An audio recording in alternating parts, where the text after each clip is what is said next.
Hello, children. Electric field. ठीक,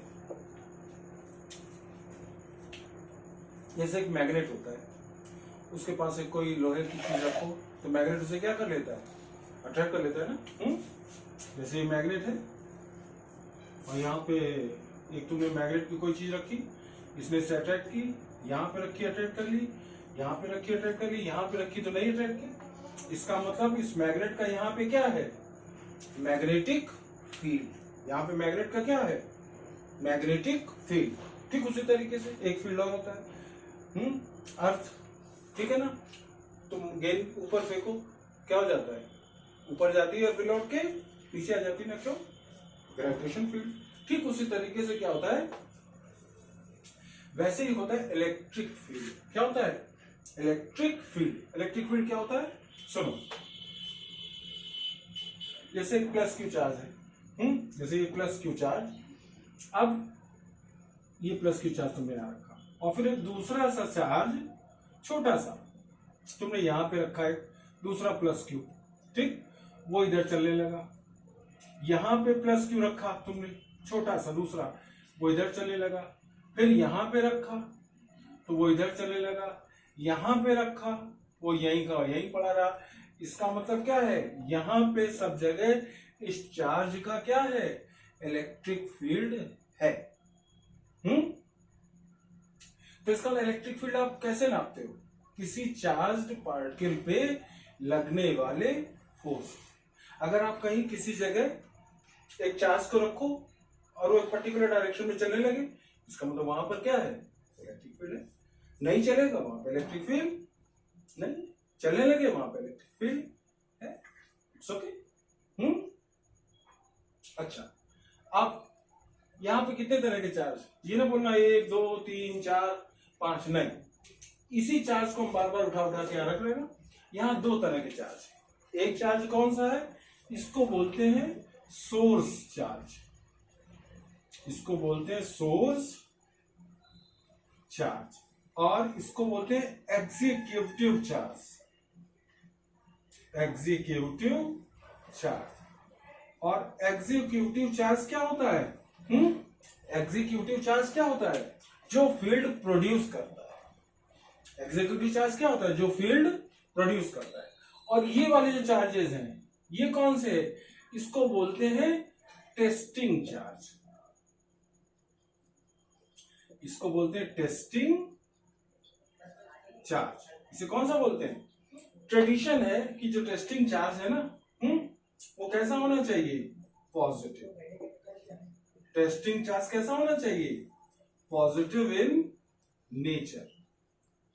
testing charge कैसा होना चाहिए, पॉजिटिव इन नेचर। और इसका जो मैग्नीट्यूड होना चाहिए, इसका जो मैग्नीट्यूड होना चाहिए, ये it must be, magnitude must be negligible, magnitude must be negligible in comparison to source charge। Source जो इसका मैग्नीट्यूड है test positive charge, testing charge का, वो कैसा होना चाहिए, नेग्लिजिबल। क्यों, अगर टेस्टिंग चार्ज का मैग्नीट्यूड नेग्लिजिबल नहीं होगा तो क्या होगा, ये नहीं चलेगा, कौन चलने लग जाएगा, ये। बात समझ आई है। मतलब जो टेस्टिंग चार्ज है, आप इसे ध्यान रखें कि इसका जो मैग्नीट्यूड है वो बहुत छोटा होना चाहिए, टेस्टिंग चार्ज, टेस्टिंग चार्ज का सोर्स चार्ज के कंपैरिजन में। और मैग्नीट्यूड इसका मतलब नेग्लिजिबल होना चाहिए टेस्टिंग चार्ज का, किसके रिस्पेक्ट में, सोर्स चार्ज। और टेस्टिंग चार्ज को पॉजिटिव होना चाहिए नेचर, ऐसा नहीं, आप नेगेटिव भी रख सकते हैं, कोई दिक्कत नहीं, लेकिन जो ट्रेडिशन है तो फिर वो ट्रेडिशन है। अब भाई हमसे कोई पूछे कि डिफाइन इलेक्ट्रिक फील्ड, तो क्लास 11th में ग्रेविटेशन फील्ड हम लोग डिफाइन करते हैं ना, ठीक। The space around a body where another body feels gravitational force of attraction is called gravitation field. जैसे यहाँ पे एक पत्थर हम पकड़े, छोड़ दें, नीचे जाएगा ना, क्यों, क्योंकि होगी अर्थ की ग्रेविटेशन फील्ड में। लेकिन जब हम बहुत तेजी से एक चीज को फेंकें तो वो क्या हो जाएगी, अर्थ की ग्रेविटी से भाग भी जा सकती है। और उसके लिए हमको बॉडी को कितने दूर से फेंकनी, कितनी तेज से फेंकना चाहिए, 11.2 किलोमीटर पर सेकेंड से अगर हम कोई चीज फेंक दें तो वो कभी लौट कर नहीं आएगी, अर्थ की ग्रेविटेशन फील्ड को पार कर जाएगी। अब जैसे इलेक्ट्रिक फील्ड तो क्या है, the space around a charged body, space around the space around a charged body where another charged body, the space around a charged body, the space around a charged body where another charged body feels an electrostatic force of attraction or repulsion is called what? Electric field.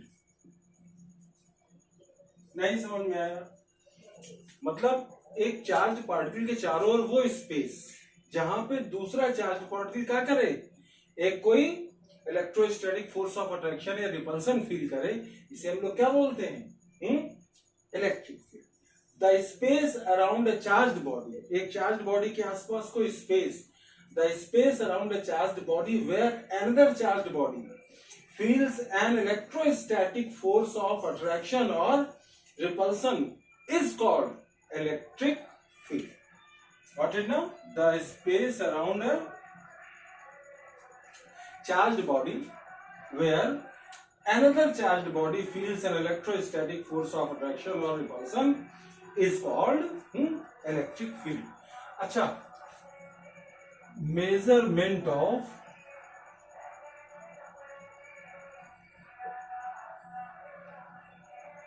electric, ठीक, measurement of electric field, measurement of electric, measurement of electric field, ठीक। अच्छा, अगर कोई charged particle चलने लग जाए तो उसके चारों ओर जो एक स्पेस प्रोड्यूस होगा उसे मालूम है क्या बोलते हैं, उसे बोलते हैं magnetic field. The space produced by a moving charge is called क्या, मैग्नेटिक फील्ड। तो the measurement of electric field, इसको नापे कैसे, देखो कैसे नापते हैं। तो the ratio between the electrostatic force, the ratio between the electrostatic force acting on a, the ratio between the electrostatic force acting on a test positive charge, test positive charge to the magnitude of test positive charge, to the magnitude of test positive charge is called क्या, electric field और intensity of electric field, intensity of electric field. क्या कहा, the ratio between the electrostatic force acting on a test positive charge at a point, ठीक, the ratio between the electrostatic force acting on a test positive charge at a point at a point to the magnitude of test positive charge is called electrostatic field or electric field or intensity of electric field. We can write electric field also, intensity of electric field also. Got it now? Acha. See, if in an electric field,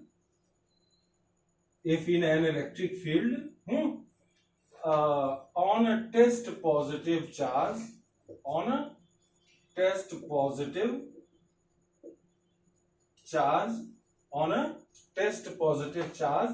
plus Q naught, electrostatic force plus Q naught, electrostatic force F acts. अगर एक test positive charge plus Q naught पर एक electric field में F force act करे तो then electric field at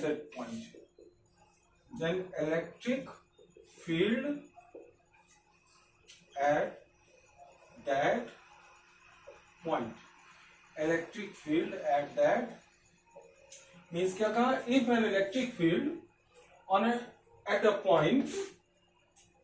a point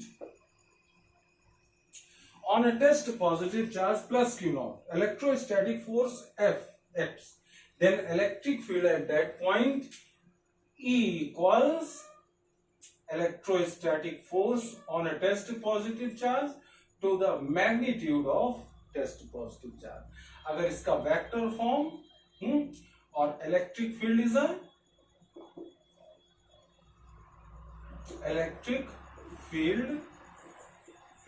a vector quantity, क्योंकि force related है ना, तो इसका अगर वेक्टर फॉर्म हमें इस फॉर्मूले का चाहिए ना तो क्या लिखेंगे, ऐसे, this is the vector form of electric field and SI unit of electric field कितना, SI unit of electric field is newton per coulomb. SI unit of electric field is newton per coulomb. Got it ना? SI unit of electric field is Newton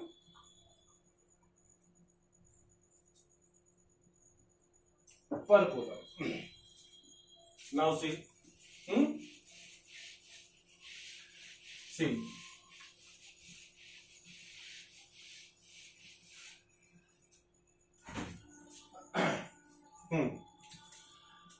अब electric field is a vector quantity ना, तो इसकी direction कैसे पता करें, देख लो, how to find the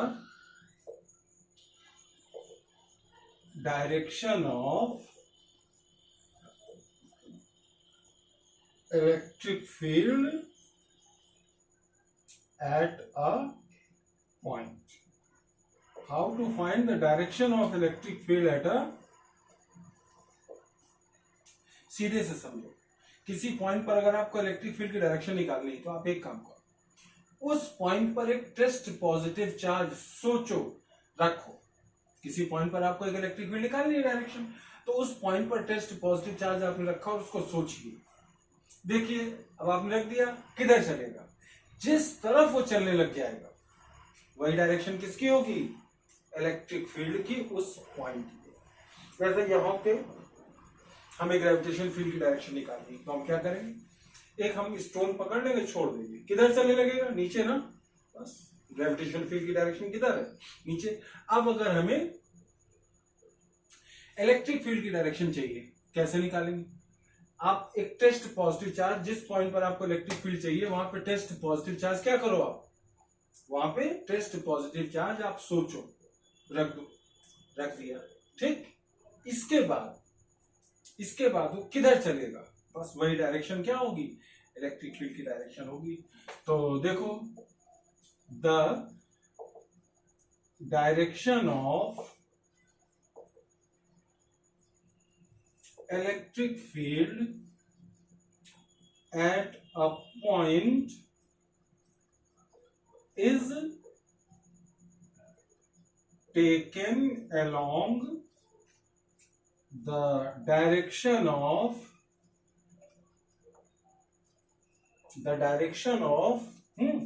electrostatic force, the direction of electrostatic force acting on a test positive charge at that point। माने किसी पॉइंट पर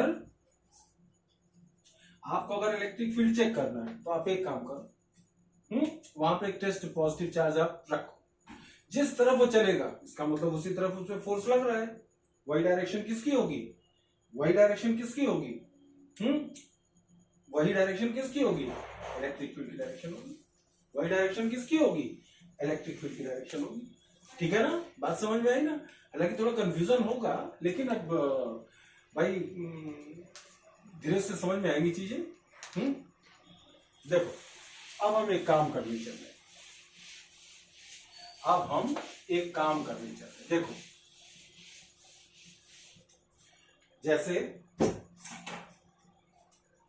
जैसे ये एक ट्रायंगल, ये एक ट्रायंगल और ये ठीक, और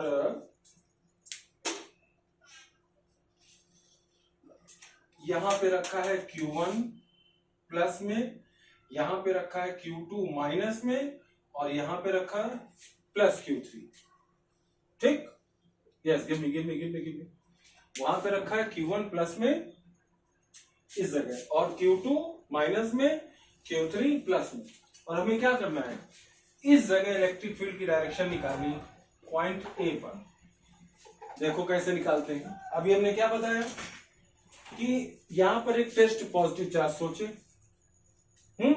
और जिस तरफ चलेगा। अब हम पहले इन दो को भूल जाते हैं, हम पहले सोचते हैं प्लस Q1 केवल रखा है। अब यहां पर एक टेस्ट पॉजिटिव चार्ज हमने सोचा प्लस Q0 रखा है, इसकी वजह से प्लस Q1 की वजह से ये किधर चलेगा, हाँ, ऊपर की तरफ। ये डायरेक्शन किसकी हो गई। अब ये प्लस Q0 यही रखा है, इससे सोचने की जरूरत है, रखने की जरूरत नहीं। ये प्लस Q0 रखा है, ये कैसा चार्ज है, माइनस Q2। इलेक्ट्रिक फील्ड हमें इस पॉइंट पे निकालना है, तो ये प्लस Q0 किधर चलेगा, छोटा सा है ना, किधर चलेगा, माइनस Q2 की तरफ ना। तो ये किधर होगा, इसकी डायरेक्शन, ये होगा E2। अब ये प्लस Q3, ये प्लस Q0 है, तो अब प्लस Q0 क्या करेगा, प्लस Q0 रिपेल होगा ना, ये हो गया। तीनों वेक्टर्स आ गए। नेट कैसे निकालेंगे, E1 E2 E3 का कौन सा सम, वेक्टर सम निकाल लो। E1 E2 E3 का कौन सा सम, सीधी सी बात, कोई प्रॉब्लम ही नहीं। अच्छा, अब एक काम करने चल रहे हैं, हम लोग निकालने चल रहे हैं formula for the electric field. क्या निकालने चल रहे हैं, expression for electric field at a point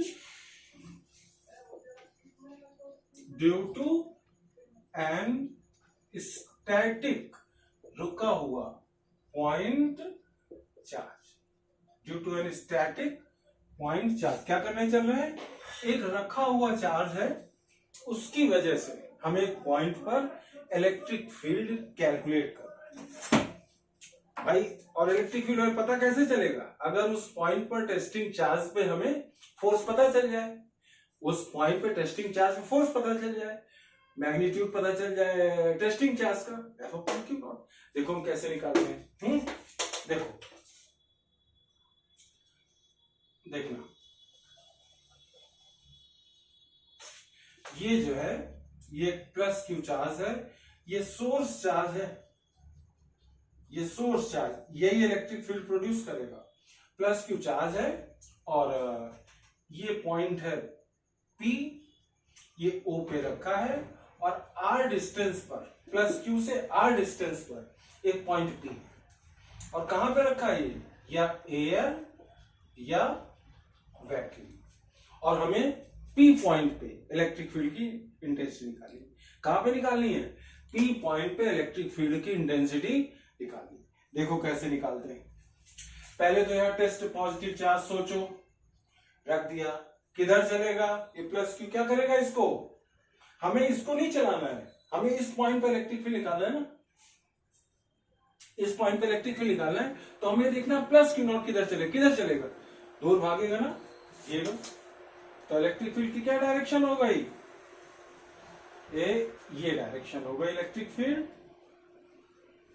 ये डायरेक्शन, इलेक्ट्रिक फील्ड की पी पॉइंट पे क्या डायरेक्शन हो गई, बाहर की तरफ। अब देखना जरा क्या लिखेंगे, इलेक्ट्रोस्टैटिक फोर्स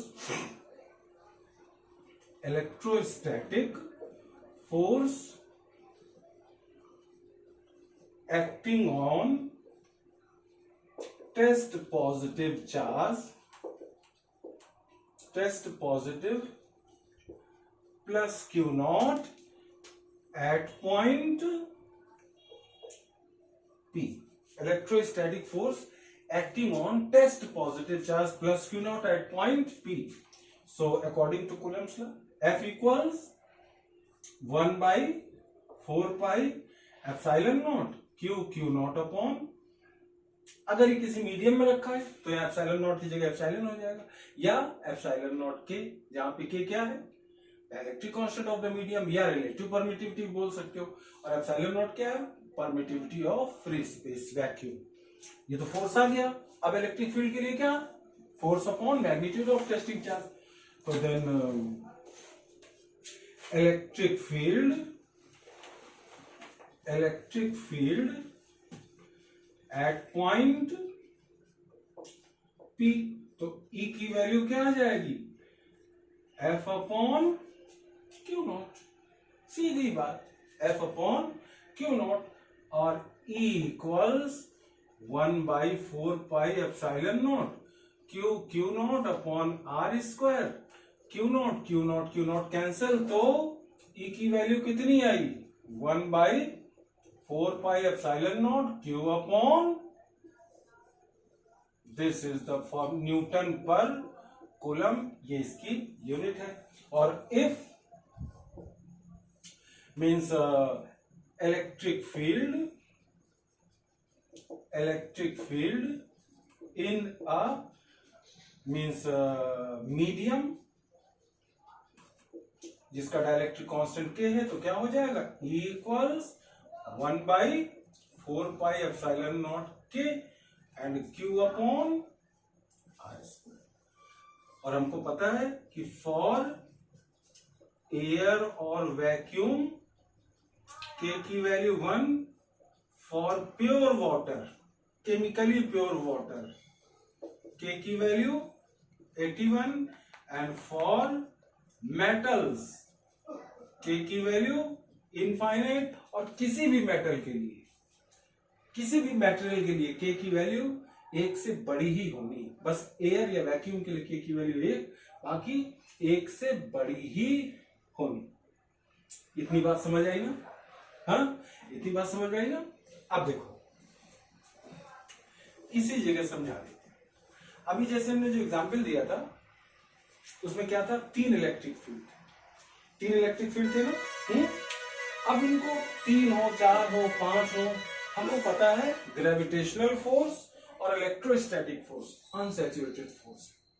जैसे यहाँ पे ये प्लस क्यू है, यहाँ पे इलेक्ट्रिक फील्ड प्रोड्यूस कर रहा है। अब यहाँ पे तुम प्लस Q1 रखो, वो भी अपना इलेक्ट्रिक फील्ड प्रोड्यूस करेगा, प्लस Q2 रखो, वो भी इलेक्ट्रिक फील्ड, सबके सब अपने इलेक्ट्रिक फील्ड प्रोड्यूस करेंगे, लेकिन एक दूसरे के इलेक्ट्रिक फील्ड को वो बिल्कुल भी क्या नहीं करेंगे, इफेक्ट नहीं करेंगे। एक दूसरे के इलेक्ट्रिक फील्ड को वो बिल्कुल इफेक्ट नहीं करेंगे। तो एक चीज होती है ना, principle of superposition for electric field, principle of superposition for electric field, principle of superposition for electric field. See देखो, principle of superposition for electric field, ये क्या बताता है? If there are so many electric fields in a space, अगर एक space में खूब ढेरों ढेर इलेक्ट्रिक फील्ड्स हैं, बहुत ढेर सारे, E1 E2, मतलब क्या है, यहाँ पे प्लस Q1 रखा है, यहाँ प्लस Q2 रखा है, प्लस Q3 प्लस Q4 और प्लस Q5, और यहाँ पे हमें इलेक्ट्रिक फील्ड निकालना है, तो 5 चार्ज है तो पांचों का अपना अपना फील्ड होगा। तो if there are so many electric fields in a space, then they don't interfere the properties of each other. They don't interfere the properties of, properties means एक दूसरे की डायरेक्शन, एक दूसरे के मैग्नीट्यूड्स बिल्कुल भी चेंज नहीं करेंगे। प्रॉपर्टीज मतलब क्या, एक दूसरे की डायरेक्शन, एक दूसरे के मैग्नीट्यूड चेंज नहीं करेंगे, इफेक्ट नहीं करेंगे। And net electric field at a point, net electric field at a point is equal to the net electric field at a point. हाँ, सब 4 5 6 इलेक्ट्रिक फील्ड है, और net electric field at a point is equal to the vector sum of electric fields, vector sum of electric fields produced by the, means vector sum of electric fields produced by the individual charges, or vector sum of electric fields in that space, ऐसा भी लिख सकते हैं, vector sum of electric fields at that, ऐसा लिखो ज्यादा बढ़िया point. Means क्या, if there are so many electric fields in a space, then they don't interfere the properties of each other, पहले तो एक दूसरे की मैग्नीट्यूड और डायरेक्शन को अफेक्ट नहीं करेंगे। and the net electric field at a point is equal to the vector sum of electric fields, vector sum of all electric fields at that, कौन सा सम करना पड़ेगा, वेक्टर सम। जैसे एक इलेक्ट्रिक फील्ड E1 है, दूसरा E2 है, तीसरा E3 है, और भी है, तो ये बराबर क्या होगा, ये ऐसे, ये क्या आया, vector sum of electric field. Vector sum कैसे करना है, रेजोल्यूशन, अगर दो वेक्टर है तो फॉर्मूला तो आपको पता ही, √a² + b² + 2ab cos theta, otherwise resolution. ठीक है, नेक्स्ट क्लास में हम लोग देखेंगे electric dipole. In the meanwhile सवाल करते रहिए, एनसीईआरटी आपके लिए बहुत जरूरी है। अगर आप सीबीएसई में और आईएससी में हैं तो वही बुक में एनसीईआरटी, तो उसमें भी तो लिखी होती है, जो आपके पास बुक है कुमार मित्तल या जो। God bless.